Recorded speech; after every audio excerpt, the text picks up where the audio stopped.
कब्रों से निकलकर मुर्दे क्या चुन रहे थे। एक दिन कब्रिस्तान में खड़ा होकर दुआ मांग रहा था कि अचानक मेरी नजर कुछ लोगों पर पड़ी जिन्होंने सफेद रंग के कपड़े पहने हुए थे और उनके नाक में रुई थी। ऐसा लग रहा था जैसे कब्रों से मुर्दे बाहर निकल आए हों। वो कब्रों के आसपास से कोई गिरी हुई चीज को उठा रहे थे। ये देखकर मैं बहुत हैरान हुआ कि ये मैं क्या देख रहा हूं। मुर्दे कब्रों से बाहर कैसे निकल आए। अचानक मेरी नजर जब दूसरी तरफ पड़ी तो मैंने देखा कि एक सफेद कपड़ों में बुजुर्ग शख्स कब्र को टेक लगाकर बैठा हुआ है। मैं उस बुजुर्ग के करीब गया और जाकर मैंने उसे सलाम किया। मैंने उनसे पूछा, ये कौन लोग हैं और ये यहाँ क्या कर रहे हैं। मुझे लगता है ये कब्र के मुर्दे हैं, मानो अपनी कब्रों से बाहर निकलकर ये कोई चीज उठा रहे हैं। उस बुजुर्ग ने मुझे जवाब दिया, बेटा तुमने सही समझा, ये मरे हुए लोग हैं जो अपनी अपनी कब्रों से बाहर निकलकर सवाब इकट्ठा कर रहे हैं, जो इनके रिश्तेदार और दूसरे लोग इन्हें भेजते रहते हैं। ये मुर्दे अपना अपना सवाब नीचे जमीन से इकट्ठा कर रहे हैं। बुजुर्ग की इस बात को सुनकर मुझे बड़ा ताज्जुब हुआ। मैंने उनसे कहा, बाबा जी क्या आपको सवाब की जरूरत नहीं है? आप उन लोगों के साथ मिलकर अपना सवाब इकट्ठा क्यों नहीं कर रहे हैं? बुजुर्ग ने जवाब दिया, बेटा मुझे उन लोगों की तरह सवाब इकट्ठा करने की कोई जरूरत नहीं। दरअसल मुझे कब्र के अंदर बैठे बैठे ही सवाब मिल जाता है। मैंने हैरत से पूछा, भला वो कैसे? तो उन्होंने कहा, बेटा मैंने अपने बेटे को हाफिज कुरान बनाया है। वो मिठाई का कारोबार करता है। वो दिन भर अपनी दुकान पर बैठकर मिठाई बेचता है और उसी के साथ दिन भर कुरान शरीफ की तिलावत भी करता रहता है।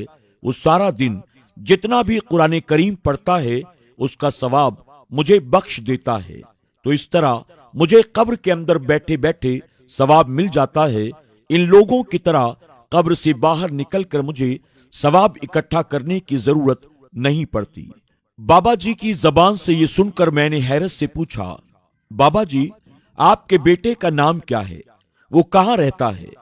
बुजुर्ग ने बताया, मेरे बेटे का नाम हाफिज मोहम्मद इमरान है। वो फला जगह पर मिठाई की दुकान पर बैठता है। ये सुनते ही अचानक मेरी आंख खुल गई। फिर मुझे एहसास हुआ कि सारा मंजर मैंने ख्वाब में देखा था। ख्वाब से बेदार होते ही मुझे बहुत ज्यादा परेशानी हुई। ये कैसा अजीब और गरीब ख्वाब था। कौन हाफिज मोहम्मद इमरान? आखिर वो बुजुर्ग कौन? कैसी मिठाई की दुकान? अपने ख्वाब की हकीकत को समझने के लिए मैं उस बुजुर्ग की बताई हुई मिठाई की दुकान को तलाश करने के लिए निकल पड़ा। तलाश करते करते मैं उस मिठाई की दुकान पर आखिर पहुंच गया। मैंने वहां पर एक शख्स को देखा जिसके चेहरे पर दाढ़ी थी, सर पर टोपी। वो मिठाइयां बेच रहा था, लेकिन साथ ही साथ उसके होंठ भी हिल रहे थे।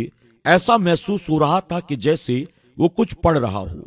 मैं उस दुकानदार के करीब जाता हूं और जाकर उसे सलाम करता हूं। उस नौजवान ने मेरे सलाम का जवाब दिया। मैंने उससे कहा, मेरे भाई मिठाई बेचते बेचते क्या तुम कुछ पढ़ रहे हो? तुम्हारा नाम क्या है? तो उस मिठाई बेचने वाले ने कहा, मेरा नाम हाफिज मोहम्मद इमरान है और मैं मिठाई बेचते बेचते कुरान शरीफ की तिलावत करता हूं। दरअसल मैं हाफिज कुरान हूं, तो मेरा ये रोजाना का मामूल है कि मैं मिठाई बेचने के साथ कुरान शरीफ भी पढ़ता रहता हूं। इससे मेरा कुरान करीम पक्का हो जाता है और शाम तक मैं जितना भी कुरान शरीफ पढ़ लेता हूं अपने मरहूम वालिद को उसका सवाब बख्श देता हूं। मैंने जैसे ही उस हाफिज कुरान नौजवान की जबान से ये बात सुनी, बेसाख्ता मैं सुभान अल्लाह पुकार उठा। वाकई दोस्तों, वो माँ बाप कितने खुशनसीब होते हैं जो अपने बच्चों को हाफिज कुरान बनाते हैं कि माँ बाप के इंतकाल के बाद भी जब उनके बच्चे कुरान शरीफ की तिलावत करते हैं तो अल्लाह तबारक ताला इसका अज्र वालिदैन को कब्र में अता फरमाता है। एक मकाम पर अल्लाह के प्यारे महबूब सल्लल्लाहु अलैहि वसल्लम फरमाते हैं कि अल्लाह तबारक ताला कल क़यामत के दिन हाफिज कुरान के माँ बाप के सरों पर ایسا تاج رکھے گا کہ جس کی روشنی چاند اور سورج کی روشنی سے بھی زیادہ ہوگی۔ یہ ساری باتیں سننے کے بعد مجھے اس خواب کی حقیقت سمجھ میں آ گئی، اور پھر میں نے فوراً ارادہ کیا کہ انشاءاللہ میں بھی اپنے بیٹے کو حافظ قرآن بناؤں گا۔ اللہ رب العزت کی بارگاہ میں دعا ہے کہ میرا کریم تمام والدین کو اس بات کی توفیق عطا کرے کہ وہ اپنی اولاد کو دنیاوی تعلیمات کے ساتھ ساتھ دینی تعلیم سے آراستہ کرنے کی کوشش کریں، بالخصوص اپنے بچوں کو قرآن سکھائیں، قرآن پڑھائیں، قرآن کا حافظ بنائیں، آمین یا رب العالمین۔ دوستوں، امید کرتے ہیں کہ آج کی ہماری یہ ویڈیو آپ کو ضرور پسند آئی ہوگی۔ ویڈیو پسند آنے کی صورت میں اس